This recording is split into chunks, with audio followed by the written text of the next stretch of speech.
This episode is sponsored by Airbnb. Y'all, when spring hits and nature starts calling my name, you know I am headed straight to Airbnb to find the most loved homes to scratch my outdoorsy itch. Now, let's get into it, baby.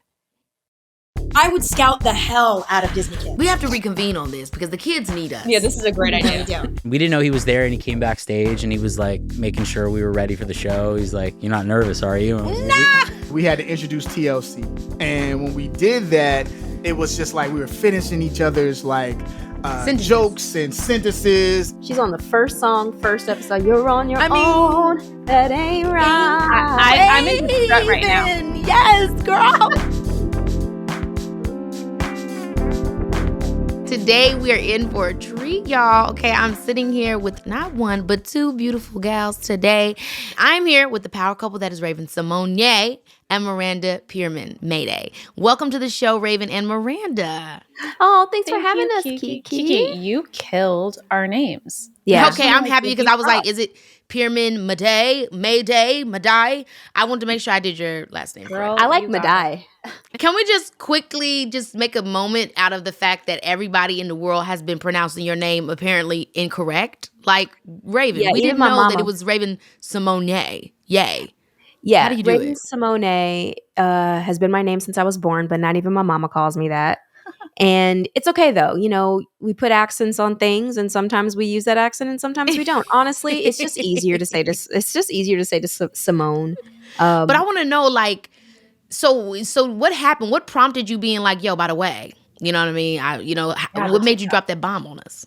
It's so sad, you guys. I was TikToking for my life, and I just needed some views, and I felt like, you know, period. And that's what happened. And look what happened.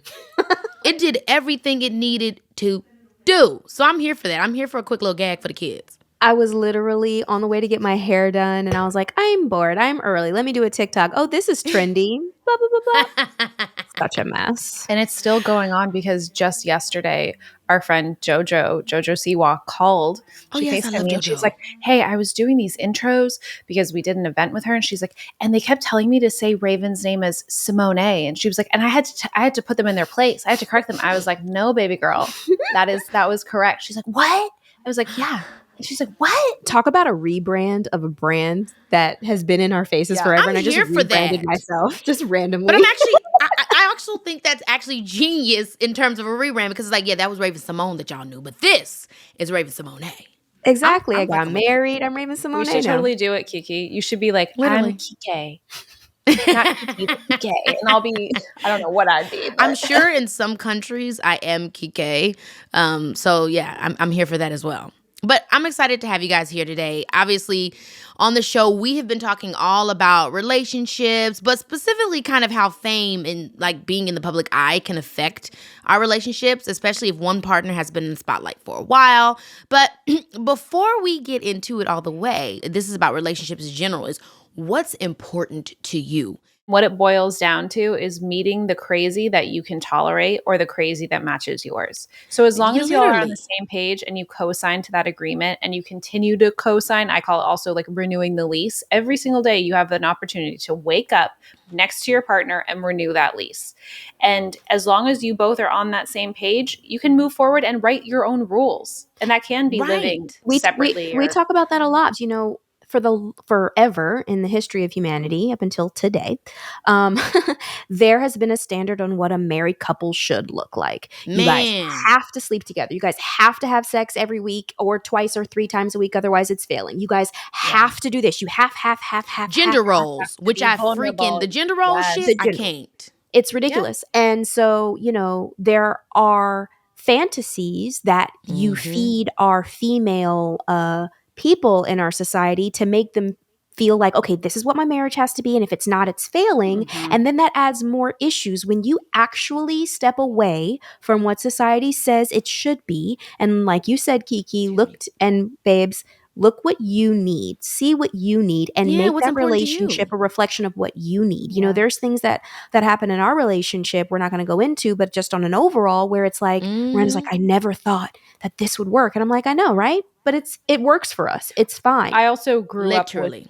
like, my parents got divorced when I was 7, and I at that point in my life remember saying to myself, I will never, ever do that. Like, I will never get divorced. And I didn't know what that really meant, but I just knew I never wanted to have a divorce. I said the same thing when I was younger. So that's the one thing that will never happen. No matter how much we fight, no matter if we hate each other, we're going to be at least living next to each other and sharing their insurance, because we're never going to get divorced. But the thing that happened for me in my mind was I then did kind of fall into the conventional traps of like what I was hearing around me. What I heard my mom say was part of the reasons as to why her marriage didn't succeed. So it was like, you know, we had to be more vulnerable. There was this lack of intimacy. I couldn't do that. Like, and then people kind of have these bullet points. And so, yeah, it was hard kind of. Because I said, no, you can't have none of that. She was just like, we can be different and you can feel safe in this relationship. And Raven has been incredible for me because I have been able to heal a lot of my past trauma, my vice versa, my anxiety. Isn't it amazing that love can do that? I mean, how much did you know about Raven before y'all dated? I don't know if you grew up watching her stuff or not. I mean, obviously Raven is Raven-Symoné. You had to have watched That's So Raven, but maybe you weren't the biggest fan. I actually had not watched any of That's So Raven. Are y'all the same age? I'm older. I'm 35. Raven is 37. She has no excuse. I'm like, now, what was you doing, Ms. Mama, that you didn't see That's So Raven? I know. Tell her, babes. Tell her what you were watching instead. God, here we go. Degrassi or some shit? No. Wow. Meet my sister. My sister watched. No, it's not about your sister. What did you watch? I watched Even Stevens. She watched Lizzie So wait a McGuire. minute. Okay, so you know That's So Raven. You just wasn't watching the show. Correct. I knew of it, and I knew you knew it watching the channel. Yeah, totally. And I knew who Raven-Symoné was. Ish. So you just specifically decided to avoid That's So Raven, the biggest show that Disney ever had? Stop it. Yeah. See what I didn't. No, I made no decision. I didn't. It was she sat down at her table. I am not. Yeah, I wrote into my diary. I declare I will never watch that. But I mean, let's be honest. Even Stevens, Lizzie McGuire, That's So Raven are the three, like, those are the Disney Channel iconic shows. I mean, number one for me is That's So Raven. However, Lizzie McGuire, When You Believe, it was a very good show. We're not going to act like it wasn't. The little cutaways. Even Stevens was a good show, too. Even Stevens, I mean, we knew, like, that show was good. So, I mean, I'm not mad at the taste, but That's So Raven, like, that's crazy that you didn't. Now, wait, so my thing is this. Was there any point in your relationship? Obviously, I don't think you have much of an ego, Raven, so maybe this answer is absolutely not. But did you ever think at any moment, like, this girl is lying just so we could get together? Like, she's just trying to act like she don't, did you ever, or did anybody ever try and tell you, like, she's lying? She totally was a fan. Keke. That's a good question. I think about that sometimes. Not Miranda, but I've had others where I'm like, you lying. It's okay. We're living a lie. This is good. This is a good moment. But yeah, no, not Miranda. So you did believe her. You did believe her when she said she didn't, she knew of you, but she wasn't like in the shit like that. You believed her. Yeah, she wasn't in the shit. I believe her because I know her. And she can only keep, like, all of the little, I'm not going to call them lies, all of the little falsies that she manipulated in order to whatever before we got married. As soon as we got married, she told me everything. And I re-asked her. She's like, nah. And I know it didn't happen because she was like, let's watch some things. She also never saw the Cheetah Girls. So, now it's starting to get ridiculous. Now, I don't think that we're going to make it as friends. Oh, come because on. Because what in the entire she never Cheetah Girls? Hold on, sit but down. I know can't right now. She's on the first one, babe. She's on the first song, first episode. You're on your own. That ain't right. I'm in strut right now. Yes, girl. Raven. I mean, honestly, I really actually hate you for your childhood. Miranda, you missed out in your childhood, girl. You missed out. So today's guest is a true staple, okay, of the Nickelodeon network. Not only was he on the cast of all that, but he also got his very own spinoff of the show, which, I mean, everybody knows Kenan and Kel. It's like Abbott and Costello, Magic and Karima. Woo! You know exactly who I'm talking about. Kel Mitchell, welcome to Baby. This is Keke Palmer.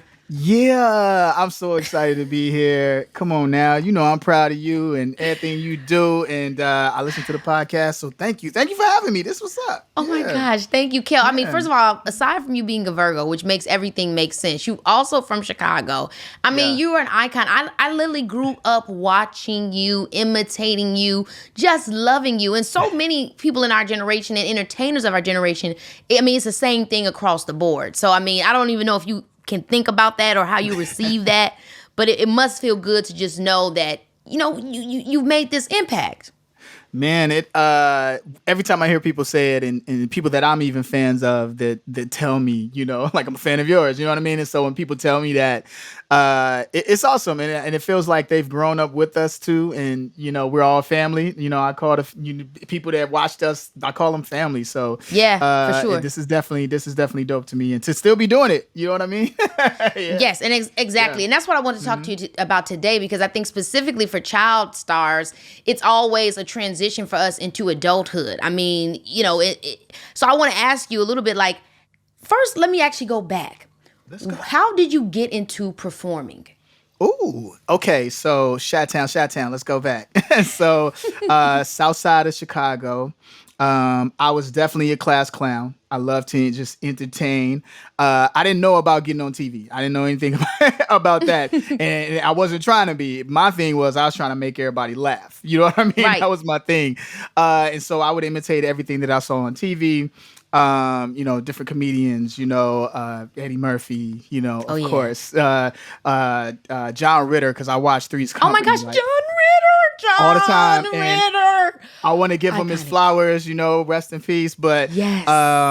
You know, I used to watch him late at night, and I was supposed to be asleep on a school night, but I had the old school TV, and I had my covers over, and I would watch Three's Company, and I remember he played himself and a cousin in an episode, and he was back and forth trying to trick everybody, and it just really just showed me like physical skill and stuff like that as far as comedy.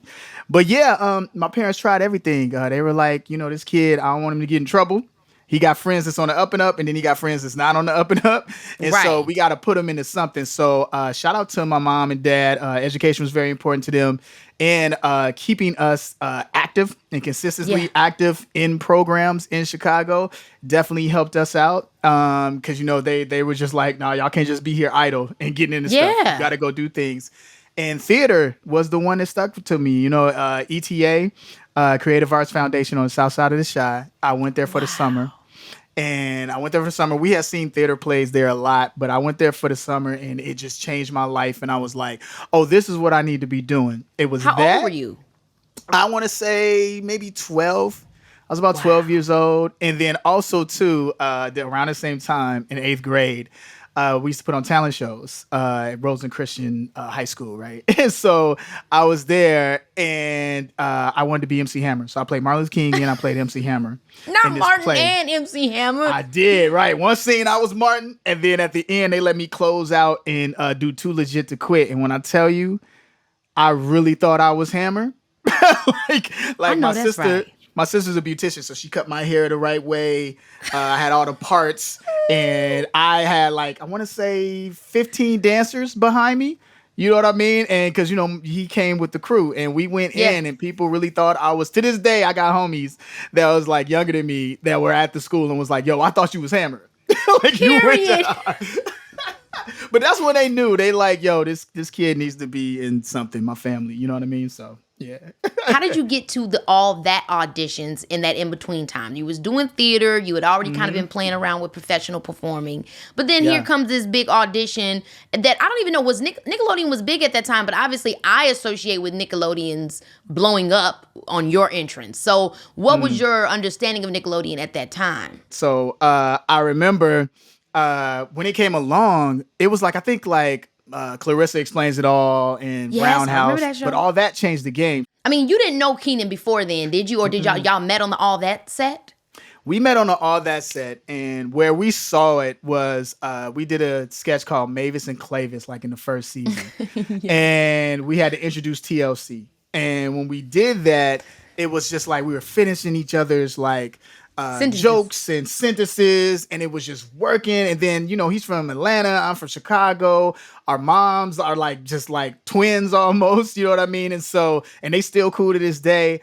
And they started putting us in everything together, like every sketch together, because we knew like, oh, this is crazy. And then the offset, Kenan and I just kept it going. Like the jokes. So you guys everything. just had immediate chemistry and became really good friends. And then the show saw that and it birthed Kenan and Kel. It birthed Kenan and Kel. The writers, they were seeing that. And we were like, yo. And they were like, yo, this is going to be different. This is going to be like a Fresh Prince, a Martin type of show. So to be doing both shows at the same time, sketch and that, was definitely a blessing.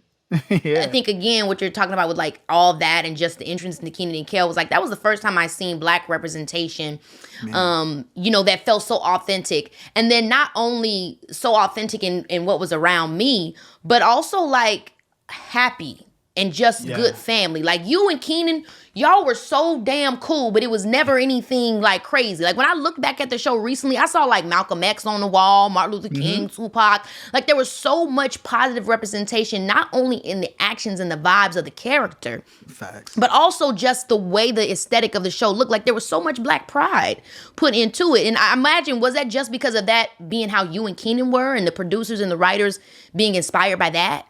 They totally checked our vibe and how we got down. I was very like that. You know what I mean? Yeah. I was very militant. I represented Black culture, like all of that, and it was beautiful to have that. And then it's shout out too, because I know every time we mention Kenan and Kel, we need to mention, the Black creator of that show, which is Kim Bass. Kim Bass created that show.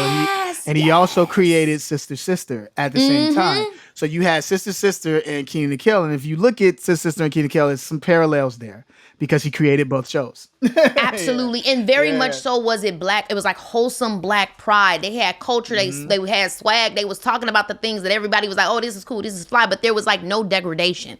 And I remember from me growing up, that's how I always felt. Like we all, as a Black person, Black people in America and all over the world, there's hardships that we have. But for me and my family, we always were such in a celebratory place. We had our moments where we acknowledged what's going on, but it was so much love and appreciation for having joy that I always felt like, watching that show, Kenan and Kel, watching Sister Sister, that to me felt like what my world looked like. So I always appreciated that. Baby, this is Keke Palmer, yeah. If these April showers got you feeling some type of way, your girl Keke knows exactly what you need. Some time to reconnect with nature, courtesy of Airbnb.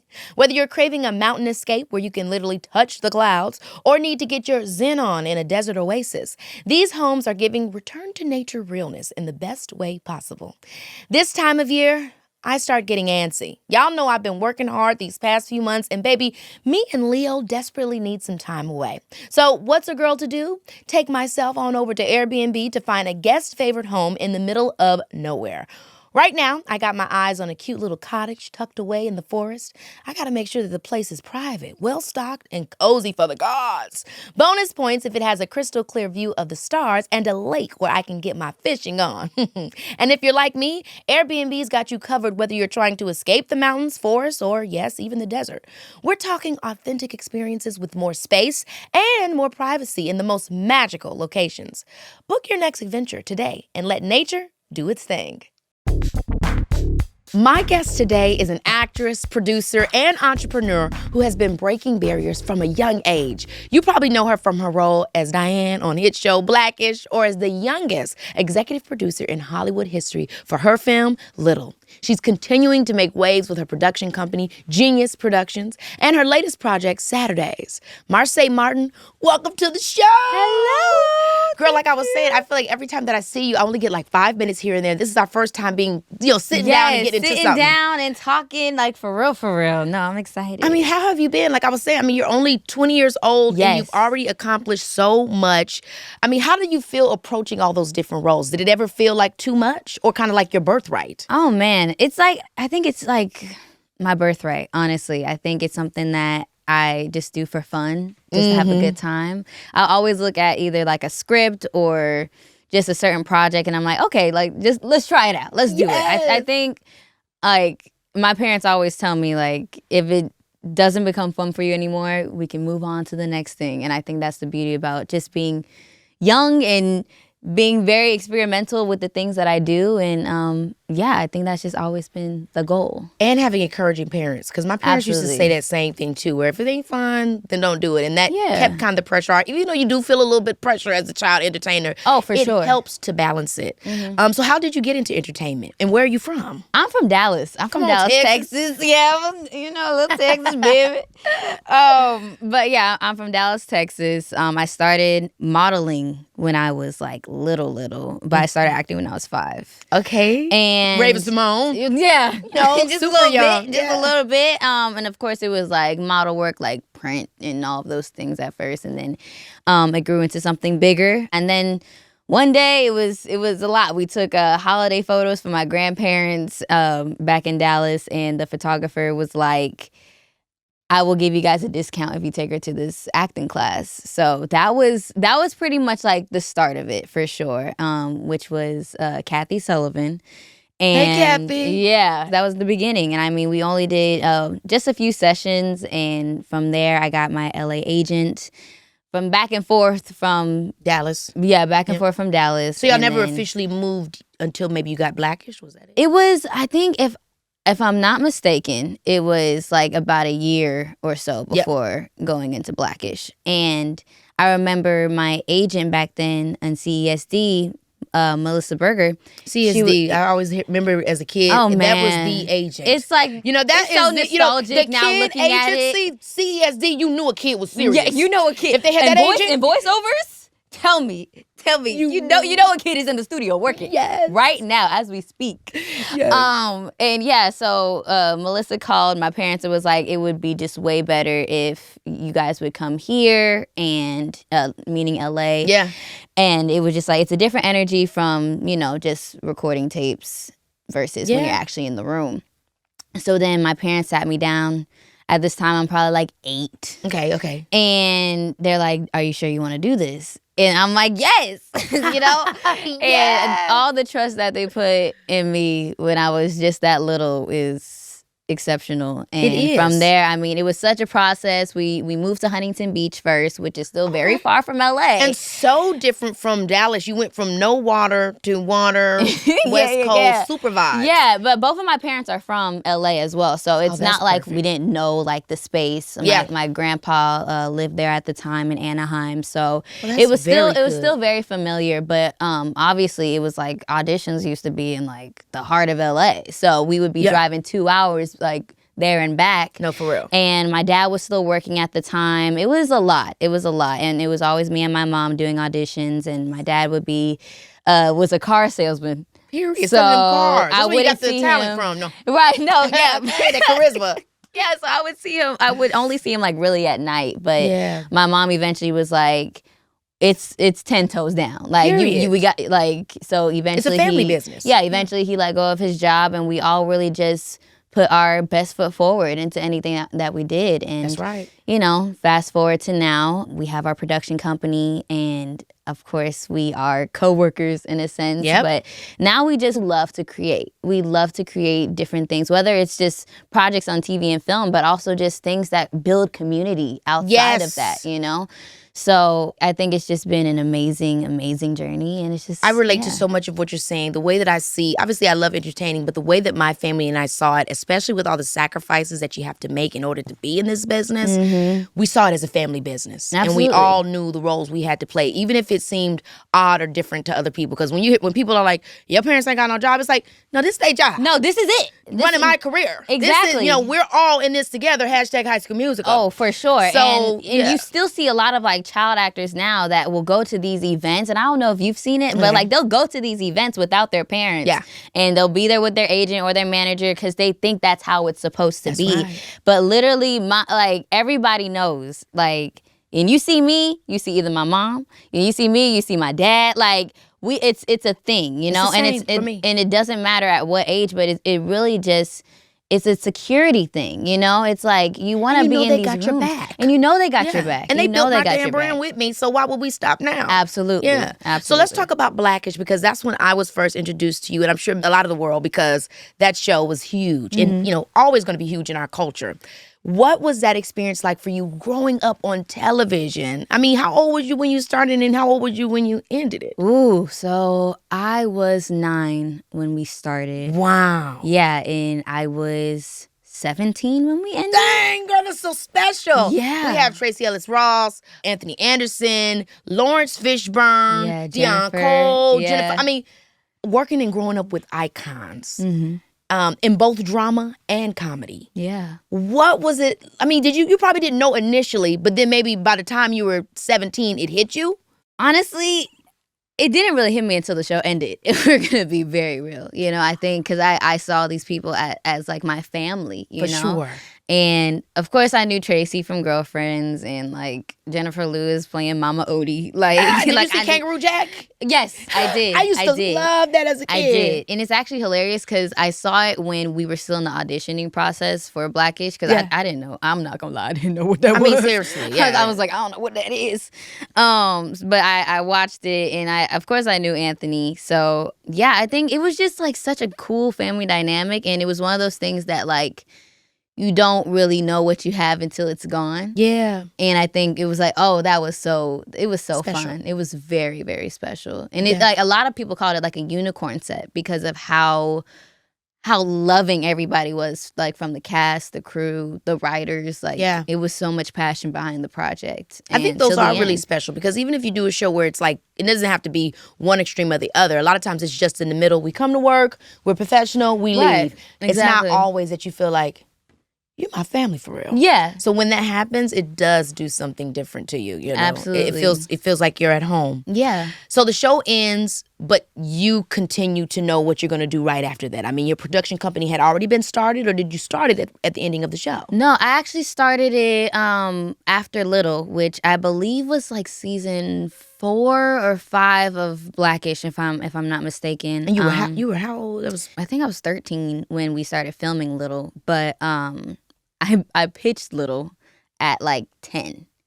So, and we know how long like films take to put together. Yeah. So, and yeah, this was that was on the whole set process. to Kenya, Yeah. Paris. Yes. I think the finale of season 1. That's when the Little journey really started for the film. Yeah. And what was that experience like? Obviously, in the beginning, you said, you mentioned it, you pitched it at 10, and then the process going. By the time that you were 13 and you actually were on set filming it, how were you taking on that role? Because this is the first time of you being a producer, I imagine. Yeah, for sure. How was it for you, and how was it with your parents in supporting you in that position? Well, I was just learning. I was doing what I was just there to do. Which was not only act and be alongside, but give your opinion. Yeah, and give my opinion, and then also learning what that opinion means to people. And I think for that film in particular, it was really just a learning curve of just me trying to find my voice and seeing just how it works in a sense. It's like, okay, so if I say this, then does this happen? Or like, am I gonna say this and nothing's gonna happen? Like, what is my power? Yeah, That's what is my power? Exactly. So I think for that in particular, it was one of those things that I was just happy to be there. I was just happy to have a film that we created from the ground up and see it come to fruition. While also learning what a producer means. What sign are you? I'm a Leo. I'm a triple delegator. Leo. Period. Yeah. I'm about to delegate and put y'all together, and y'all. I know y'all gonna work, and we gonna get this popping. Yeah. Yeah. That's always what I love. So I love being like in the thick of it. Like, that's me. Like, I want to be in the casting and you process. Said triple Leo? Like, I'm a triple Leo. Period. When's your birthday? August 14th. Okay, my best friend's August 9th. Oh, I'm sweet. August 26th. So I have some of the Leo vibe, but I'm Virgo all day. So that's why would I do this? No, that's my sister. She's 8 and she's like, Lord have mercy. Hilarious. I am absolutely thrilled to have today's guest on the show. Okay, she is a powerhouse singer and actress who has been lighting up our screens and playlists. Okay, you might know her as Hillary Banks on the show Bel Air, or from her hit Grammy-winning single, I See You. Either way, y'all, you're in for a treat, okay? Please welcome to the show the amazing Coco Jones.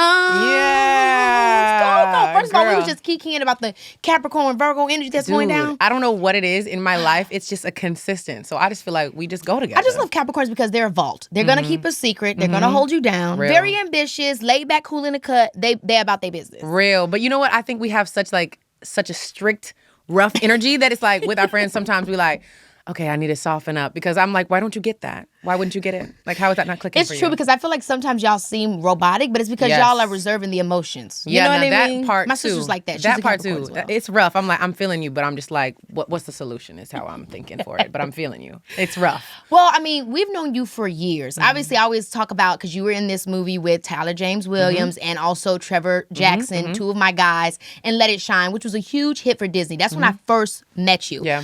But I want to go back to even before then. And I really want to talk about how people can really get to know you. I mean, obviously, you've had the Grammy-winning I See You. Yeah. Your music has been blowing up. You've been taking over social media. Where did it start? Like, where did you come from? And I know your mother was a singer. Take me back to the beginning of how you got into the industry. Yeah, I mean, the beginning was Nashville. I was born in South Carolina, Nashville. raised in Nashville, Tennessee, girl. And I just started from zero. I mean, literally, I did so many things for free that I'm like, I was really giving the voice out. Like, I remember I sang the demo for an entire Broadway show. It was called Mississippi. I don't know if it ever went on, but I sang the entire thing. Didn't get the part. I didn't even audition for it. It was just so my voice could be on the demo, so they could sell the show. I did so many things for free, and that's how I got my start. I would live perform. I would do talent competitions. I would perform at my school talent shows, and then I just wanted more. I remember I was like, "There's not enough opportunity. This is just here and there." And so my mom was like, "You want to audition?" And that's when I started acting as well. And I mean, non-speaking roles, girl. I was in the background of Hannah Montana, the movie, in the crowd, girl. I went up to the front. They told me, get back to the back. And that's okay, because it wasn't right with continuity. I didn't understand at the time. I was like, I thought they were trying to dim my light. And I was like, never again will you get the chance to play me. But it was really about continuity, so that's Never fine. will you get the chance to play me. This I live for. Never again will you get the chance to play me. So you moved from Nashville to California. Yeah, when I was 17. Okay, when you were 17. So what was that process? Were you like, Mom and Dad, I need more opportunities. We've been doing our thing in Nashville, but it's not enough. Like, what was that transition like? It was literally verbatim that. But my family was like, we not going. We don't want to go over there. So we love you. So you got to graduate from high school, graduate early, and then you can go. That was like the stipulation. But I just felt like I had outgrown Nashville. I mean, I love my roots, but I think I wanted to do R&B. I wanted to do more pop, honestly, and I just couldn't find enough of that there on my own. So I wanted to get where I thought all those opportunities would be. And did you get a little taste of that when you did Let It Shine? Because I imagine you did Let It Shine before you moved to California. Yes. So let's talk about that experience. You got the role. They took you to LA. Was this your first time being in Cali? No, I came to LA every year for pilot season. Okay, yeah. Yeah, so I like a true actor, like a true entertainer. Thank you. Okay. So it was giving like every summer I tell my friends, I'd be like, you're not gonna see me no more. You're loved. You're loved. You're not gonna see me no more. I'm like, I'm up. I'm next with love. Period. And I come back every fall like, hey, y'all, how y'all doing? Let's lock back in. We friends again. But yeah, so I went out there every year and I started to develop friendships and everything. So it became a part of my life that I felt comfortable going by myself back to. But I auditioned like any other thing. The callbacks get smaller and smaller and smaller until I remember I was the only girl reading with Tyler and Trevor, and I was like, what does that mean? But I still was like, too scared to have my hopes in it. So I was like, I don't know what it means. I'm not going to say anything. I got the job, and that is the taste that I got, So I kept, when you get that taste of success and what it can be. And also Disney is just a well-oiled machine. You know what I'm saying? And they teach you how to be. Yeah. That's one of the main things that I think about when I worked with Disney and Nickelodeon is that they kind of show you how to just figure it all out. The marketing, the presenting yourself, being hosty, performing, all that kind of stuff. Answering interview questions, balancing school and work, learning a script, learning choreo, learning music. Like, you literally leave that, like, ready to go. No, it's like some vaudeville MGM type vibe. Okay? Straight up. Very much that. So when you had that experience, what did that kind of teach you about yourself or the kind of entertainer you want to be? You know what? At the time, I didn't really understand who I wanted to be. I was like, oh, you just do what people tell you to do, and that's how you get there. Especially as a kid actor. As a kid, that's all you know. And I'm like, I just will be the nicest, easiest to work with, no pushback, do everything they tell me to do, and I'm going to succeed. So when I wouldn't get jobs, I was like, what happened? Because I literally did everything y'all asked me to do. What happened? Because I sang harder than some of these girlies. Like, what and actually Let It Shine happened? was a huge success. Yeah. Let's get that right. I remember even in the, because I was a kid actor at the same time as you. Yeah. And I remember when that came out, everybody was like, let it shine, let it shine. Yeah. And it was huge. So I think people don't understand how difficult that is in this industry. It seems like once you hit, you just hit and it's just it. Yes. But no, it has ups and downs. Sometimes your stuff is going and then other times you're trying to figure out your way out. Yeah. So when you went back to Nashville and you decided to, I guess in the next few years, go back to California, what was the conversation you were having with yourself about your expectations? You know what I mean? Especially having gone through that. Yes. So I was so disappointed. My poor little child heart. I also think I was just too sheltered. But like, how could I not be when all I did, school, audition, sing, studio, school, I didn't have a real grip on life and how it might just not always care about you back, you know? I didn't understand that concept at all. So after I did Let It Shine, there was all these expectations that was told to me, like TV show and da-da-da-da and da-da-da and this. And I got signed. And so I was like, okay, cool. It's all happening now. I knew the formula worked. You be great. You work hard. You're being easy to work with. And then you'll succeed. And then, girl, I got dropped from that label. And I went back to Tennessee and I just was trying to finish school. I was just, homeschooled at that point because I was so busy. I had stopped going to real school. So now I'm just doing homeschool, waiting on my siblings to get home and watching so much YouTube. I was so into it. I would watch interviews all the time. I would watch Ellen DeGeneres interviews. I would watch performances. I fell in love with socials too. Yes, it was like an escape because I was like, I need to be there. Yes. I'm here and I need to be there. And it was a tough moment as a kid to just not lose your value. Because I thought, dang, maybe they seeing something that I'm not seeing. People don't understand specifically with music. Like, I think obviously it's tough with acting, the auditions, that's a heartbreak. It's hard to keep putting yourself out there. But there's something different with music when you get signed. And that's something that you just know, I'm strong at this. I could sing. Yeah. It should be that easy. Yeah. And then they're denying you or they're not valuing you or they're forcing you to be something that you're not. Yeah. People hear this story all the time, and I'm sure it feels like a broken record, but it really does hurt. It really is hard to kind of then figure out, okay, where am I going from this, and where's the story I'm going to tell? Yeah, but you know what I always think about, too? I'm like, really, if things would have went the way I wanted, I would be a absolute nutbag right now. Because I had no identity. All I knew how to do was follow scripts and do what people told me. I had no personality. I had no life experience. I didn't have a boyfriend. I had never kissed nobody. I had nothing. Girl, I just knew I had jobs, and that's all I cared about. I would have been crazy. Okay, so we're 17. You decide to go to LA on your own. Parents are like, yo, do your big one. Who did you stay with? Like, would you literally solo? Because that's scary, girl. I know, it's so scary and like crazy. You're really grown. Okay, I was like making my way downtown. So I moved in with a couple that I had met from Let It Shine. I guess they were like his mentors and like watching him in a way and his friends in a way, but they were, older than us and they were married. In a way and I was like, I don't know way. what is the correct term for that. Say that and Kenny, y'all know what it is and what it ain't. But yeah, they we just loved them. Yeah. My mom trusted them to like watch over me like how they would do for Tyler. And so I moved into their apartment, like their house. They had a bedroom and I stayed in one room. And I did that for I don't know, like 6 or 7 months. And then I booked this theater show in New York. Amazing. So then I had to go and be by myself. I didn't have like that little leeway into adulthood. And I was like, if you can make it in New York, you can make it anywhere. But yeah, girl, I was scared to tell.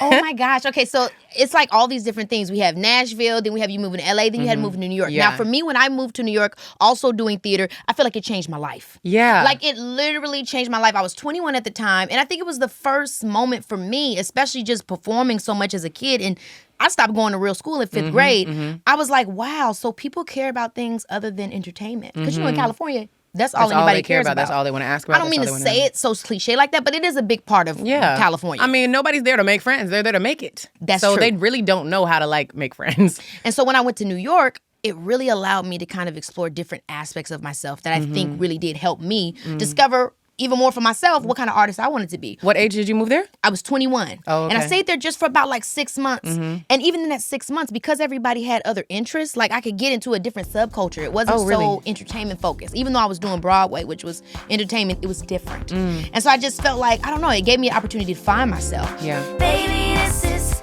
Keke Palmer, yeah. Okay. Let me tell you guys, I have wanted to talk to this guest because he's someone I've been following for a really long time. He acted on All My Children in the 90s. He was in Dream Street. He put out the album Beautiful Soul in 2004, which we all know.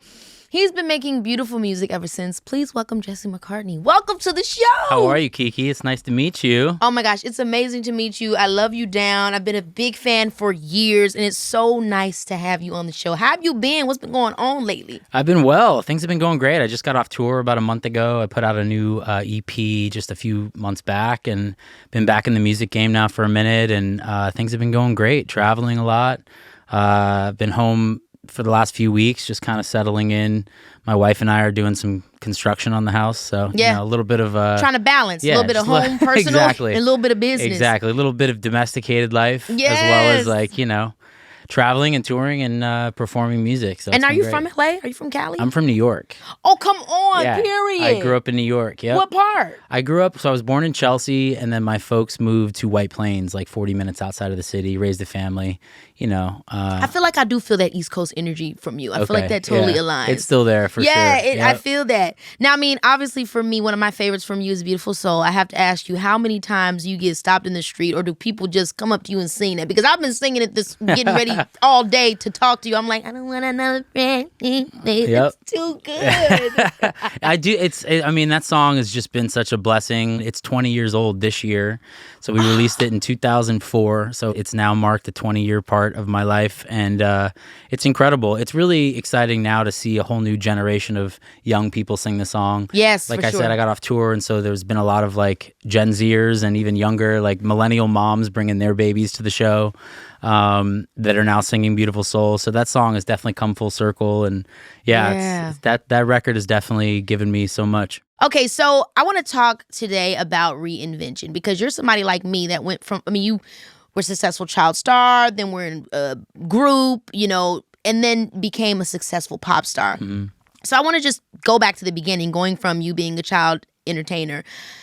You were on All My Children. What was going on in your life? Had you been acting for a while? How did you get to become a part of that show? Yeah, so it was a long road. I started out as a young child actor on stage mostly. I did a lot of theater growing up, and I attribute that to both my parents in the 70s and 80s. They did a lot of theater growing up in New York. My parents too. Yeah, so they kind of raised me in like a very musical family. And by the time I was like 8 or 9 years old, I was doing local productions with my folks. And somebody told my mom, hey, you should bring him down to Manhattan and see how he tries his hand professionally. And my first role was on the national tour of The King and I. And so that was like my first, that's how I cut my teeth on stage. I was 9.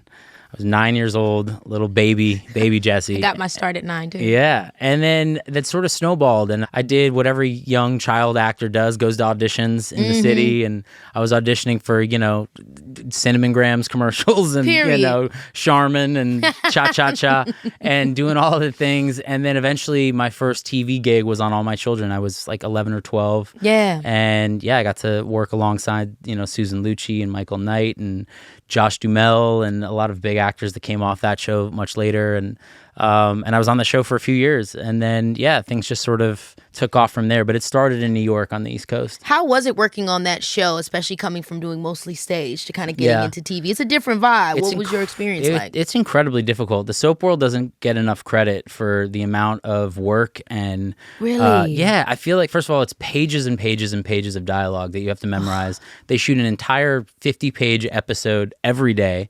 So it's like a real test, a real memory test. And, that's definitely, I think, kind of, it grew me up pretty quickly in terms of, being a professional and learning your lines and having to show up on set and be prepared.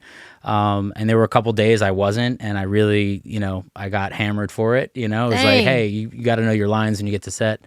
Anyway, but it was tough. And Discipline. It definitely instilled a lot of discipline. And I got to work with some incredible people. And that was sort of my first TV experience. Yeah. And then at that point, we moved back more into music, and I started with a boy band, Dream Street, right after that. So for you, coming out of All My Children, did you feel like you had to make a choice to like, okay, I'm going to now focus on music, or would you be trying to also balance acting with that? Yeah, I was so young that really all I cared about was entertaining, like you said. So it didn't really matter where the stage was or who I was performing to, whether it was television or being on stage and doing Broadway. I just really enjoyed performing.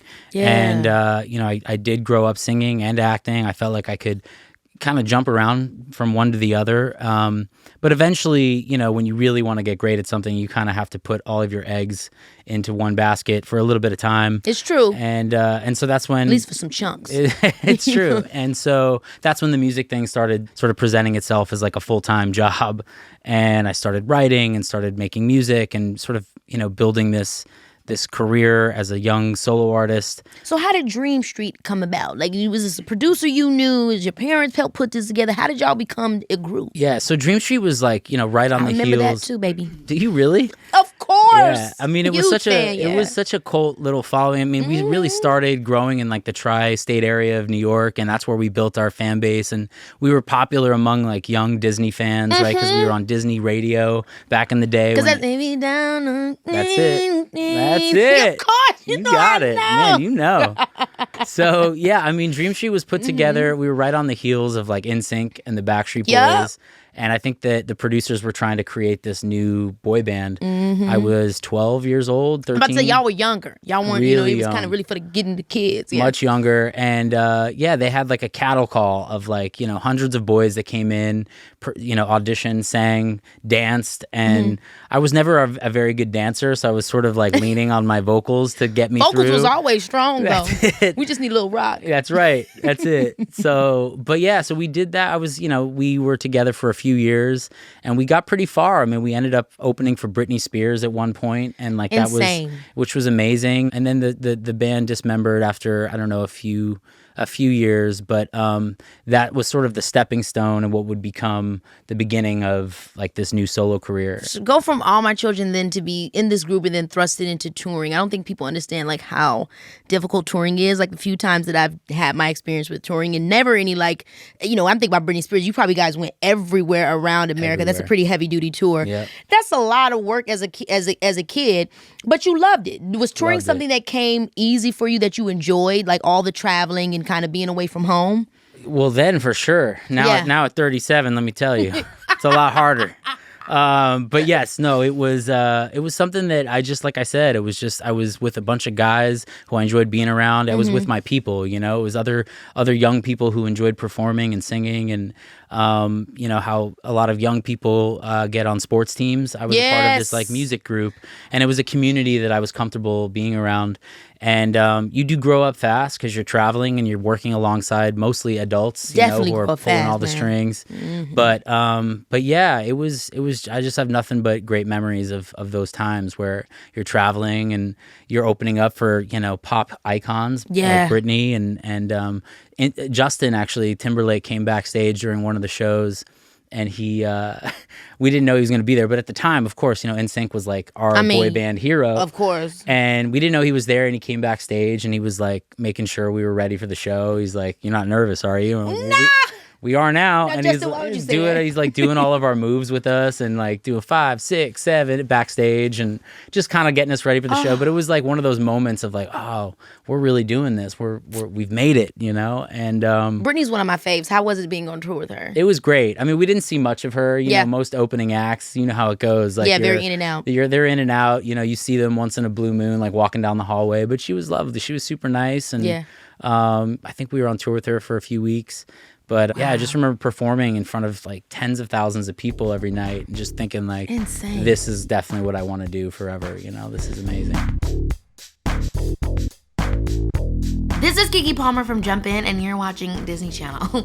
Wow, guys. It's been a while since I've said that, but we love a little nostalgia, don't we? I mean, that's why I'm thrilled to welcome my next guest to the show.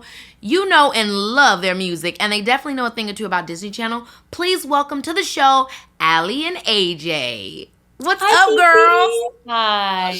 You guys know I'm obsessed with you as talented, amazing entertainers, but also as humans because I've known you guys for such a long time. I mean, I'm just so excited that you guys are coming to the show. So thank you, first of all, for coming and hanging out on Baby. No, we're so happy. And we feel the same. Mutually obsessed. And we're so happy to be on the show. Oh my gosh. Well, so today we're obviously talking about Disney Channel. And you guys are not new to Disney Channel. First of all, you're icons of it. So I have to first ask you, what was your favorite Disney Channel show growing up? Even Stevens. Yeah, this is a very, very simple answer. I would say Even Stevens, hands down, number one. We were big Lizzie McGuire fans. I would say that was in our number 2. I'm curious what yours were. So, I mean, I feel like we have similar tastes because, first of all, I loved Even Stevens. I mean, Even Stevens, Shia on that show, Christian Carlson Romano. I mean, it was just so good. But then also Lizzie McGuire. I mean, who didn't love the little cartoon moment? I know. And also, I feel like that was very unique. That was something that wasn't like on it was a TV. Jiminy Cricket. Yeah. It was her. It was like her, being aware of her consciousness. Like it was kind of deep, but like in a very like kid way. So love that. Deep. What else did I love? I love Obviously, That's a Raven. That's so. That's a Raven Come was on, great. I can see into the future. Yes. And I'm not just saying this because I'm on with you guys, but Phil of the Future. I mean, come on, Phil of the Future Great was show. really Phil a was great good. show. He had a short run.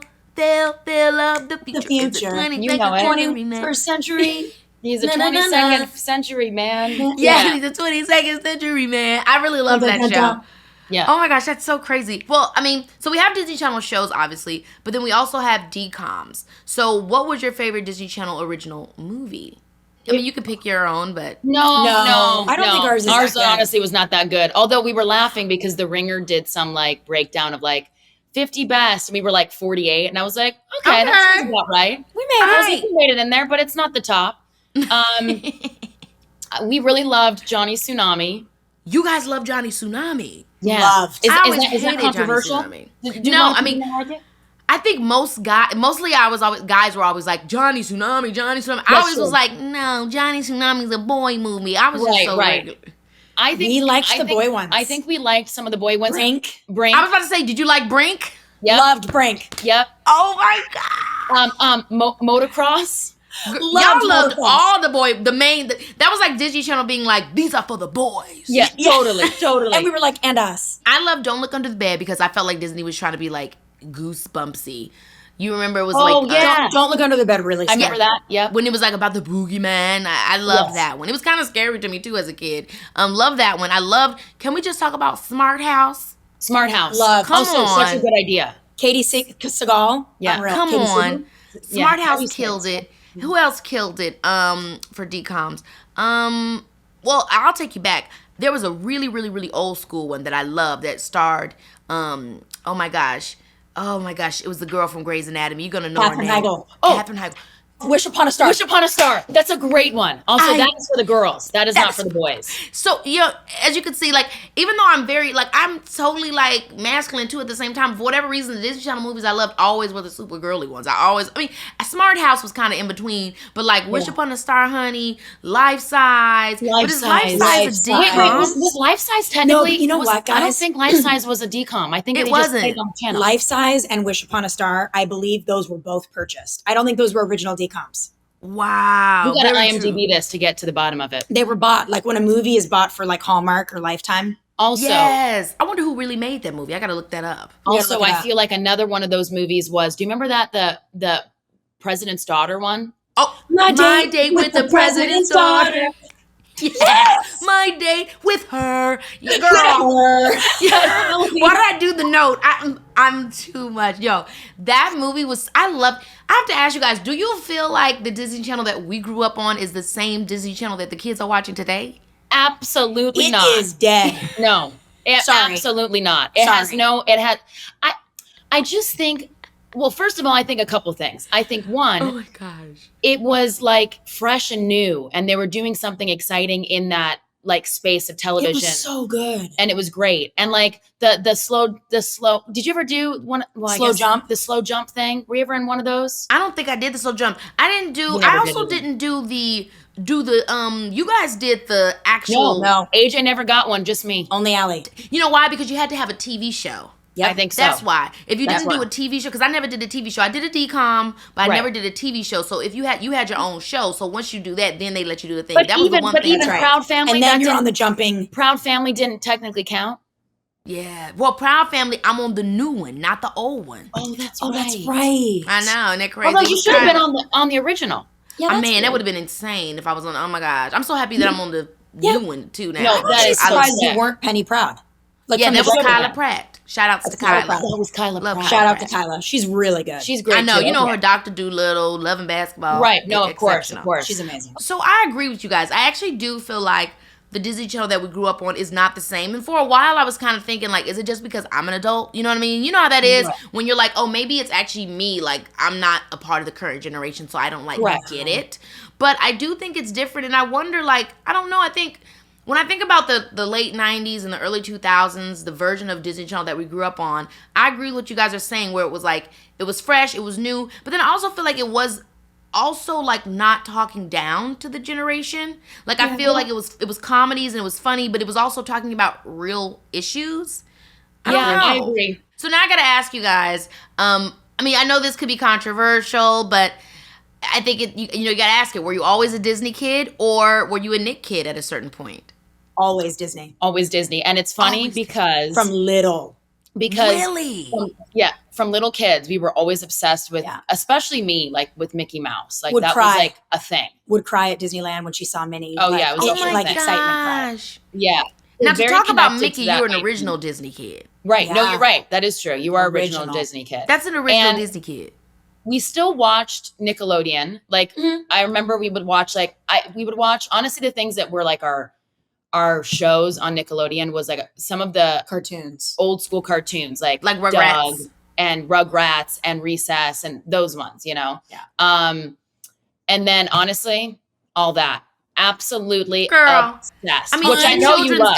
The children's SNL. It's the children's SNL. All that was unbelievable. And so was the Amanda Show. Oh yeah. Amanda. Fantastic. I mean, why was that I love that you know every jingle. I love that you know all of them. Oh my gosh. That was the thing that tied us in. That's also a thing that's missing as well. I think the theme songs and the jingles back then. I agree. Like, it's not you guys, do the three of us need to be writing theme song hooks for these new TV shows? No, we would have it whipped up into shape, girl. Because y'all's pen is... your pen. Our writing pen is just moving constantly. I mean, you guys have been writing all your lives. I mean, let's take a quick break and just talk about your intro into Disney. Because, I mean, how did they discover you guys? Like, what was the relationship there? Like, I mean, you started working with them at how old? So when I booked Phil, I had just gotten my braces off. I was literally I think I had gotten them off like 3 months in advance. Girl wasn't booking with braces. I was not booking with braces on. Now it's cute. Now it's like you can book a commercial. You're like, I'm a normal kid. I've got braces. Yeah. But then it was like, ooh, she looks wrong. So I remember I booked it and I was 13 when I booked the show. By the time that we shot the pilot and then by the time the show went, I think it was like I was 14. And I remember after the first season, I want to say they had some music element thing that was involved with my character, like singing on stage and being nervous and having stage fright and having a mini Phil on the mic to help me sing, which is so funny. So he got shrunk himself to help her. Yeah, it's pretty cute. And I remember I came to them and said, I write songs with my sister. Like, we have this one song that we've written. Like, could I put it on the show? And they were like, can we hear it? And the song actually was perfect for the scene. So they literally put a song on the show that we wrote at 10 and 12. But it hadn't come out yet. Like, it was like a song that would then be on our debut record at Hollywood. So it was this very strange connection. Yeah. So were you guys already signed to Hollywood, or you got signed to Hollywood through this? Got signed to Hollywood through this. And it was like, I want to say going into the second season, I think was when we got signed. Yep. And we made the record. I came back to set. We did our second season. Around that time, I think I had maybe done that magic movie, Decon, the Now You See It one on my own. And then I forget you've done two. And then we did ours, I think, after I had wrapped Phil. But then everybody always thinks we had a damn show together. And that always makes me laugh. I'm like, I never have a show. I never got the wand. But it's because we always seen you got, like when it's like Aly AJ, we just know. Because also the music videos. You remember Disney Channel used to have those music videos in between. We were like, Aly AJ, No, it was like an MTV. But they used to play the best music videos. BB Mac. I mean, remember the music videos they'd rock? Oh my gosh. And remember, what was the one boy, the blonde boy? Y'all know his name. Aaron Carter. Nope, not Aaron Carter. Was it Jesse? Was it Jesse McCartney? Jesse McCartney. Yeah, and he was a label mate with us, and we did a lot of shows together. He was very. I don't want a pretty face. I don't want just anyone to hold. I don't want to go away. That was so you're beautiful. Yo.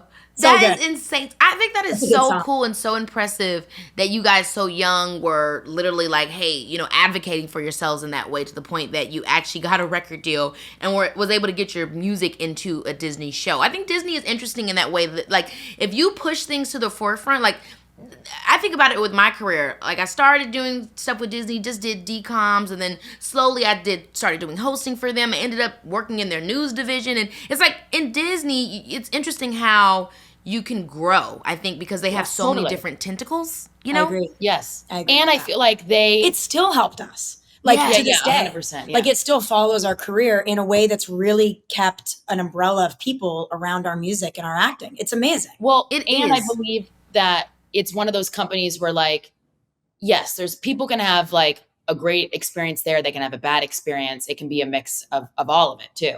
But I do believe that they also really gravitate towards kids that are like want to do it and are precocious and into it. And AJ and I were those kids.